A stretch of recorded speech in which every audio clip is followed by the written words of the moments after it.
You are looking at Julian's pronunciation guide, where we look at how to pronounce better some of the most mispronounced words in the world, like this other curious word. But how do you say what you're looking for today?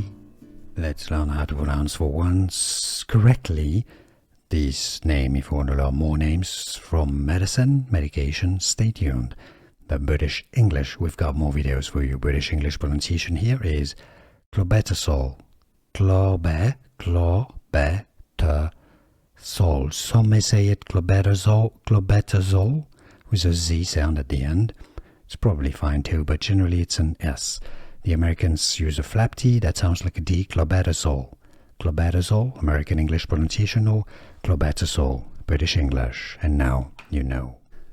Here are more videos on how to pronounce more confusing words and names too many mispronounced. Like this video if you found it useful. I appreciate your support. I'll see you soon and thanks for watching.